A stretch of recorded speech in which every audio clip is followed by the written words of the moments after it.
Hi folks, welcome to this video on planes and axes. So this is part of the movement analysis aspect of the course. I'm going to change some of the names on these diagrams, but these are quite good diagrams that we're looking at here.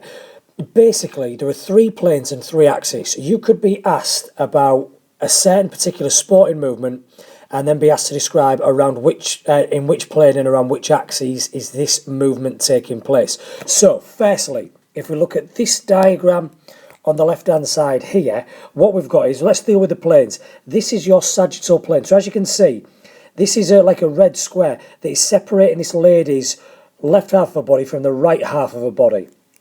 All right, so imagine if she was to walk forwards in this direction, she would be moving through her sagittal plane. If she was to move backwards, she'd be moving through her sagittal plane as well. If you come to this middle image, what we've got is the frontal plane. So this time, that red square is now separating the front half of her body from the back half of her body. So if she was to sidestep that way, or sidestep this way, or even do a cartwheel, she would be moving through her frontal plane. Finally, we've got the horizontal plane. So this time the square is separating the top half of the body from the bottom half of the body. So it's separating top from bottom. And if she was to start doing like a pirouette or something like that, she would be moving through her horizontal plane. So the question is, can you identify which movements are taking place through which planes?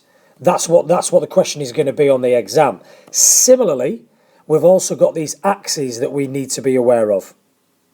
So if we look at both of these, and these are with the names that I'm going to slightly change. I'm going to start with the right hand side image first. The vertical axis is dead straight forward. This is this line from the top of this lady's head to her feet. Imagine you've just turned her into a human kebab. You've stuck a skewer through the top of her head, out of her bum. Okay, what would happen if you started to twist that vertical axis? She will spin on the spot. Right? Not a nice image, but there we go.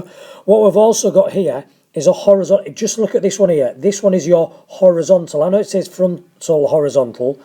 That is your horizontal axis. So this is now a kebab skewer going through one hip and coming out the other. So if you now rotated this one like that, she would spin around forwards and backwards. Basically, imagine you've turned this lady into a table football player. That is what the horizontal axis is. And finally, they've called it the sagittal horizontal axis. We're now looking at this one from front to back. So this time, the kebab skewer is going through her belly button, out the lower part of the back. And if you spin this one, she's going to start doing cartwheels. So they're the 3 axes, they're the 3 planes. The question is, which movements are taking place around which axes? It sounds confusing. It is dead straightforward, this. Let's use a little bit of common sense. As it stands right now, they can only ask you a question on one of the following sports movements. They're the 7 movements. 4 of them lower body, 3 of them upper body. So the question is going to be, chances are they're going to give you one of those and say around which axis and in which plane do these movements take place. Well, let's make life totally and utterly easy for ourselves. Those 6, from the kick through to the throw, all take place in the sagittal plane and around what I'm going to call the transverse / horizontal axis. So they're 2 dead easy marks. If it's one of those 6 movements, it's sagittal plane, transverse axis. Let's just have a quick check why. Sagittal plane, remember, is this one. Separates from your front from your back. When you're kicking, you move from a forwards direction to a backwards direction. When you're jumping, you're moving up and down inside this plane.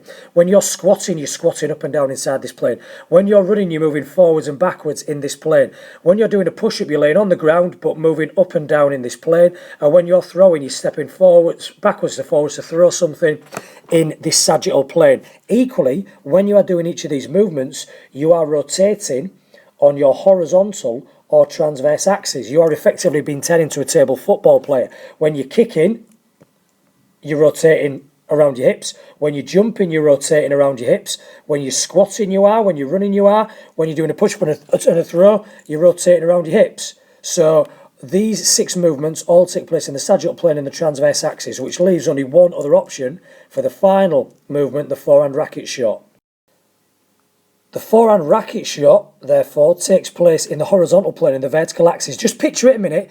You've got the racket in your left or right hand, and you are, rotating. You're twisting backwards on the backswing, and then you're going to twist and rotate through and strike the ball. As you're doing that, you are rotating on your vertical axis. You are twisting your upper body round and then whipping it back through again. So it's almost like a pirouette, but just with the top half of your body. So that is the vertical axis.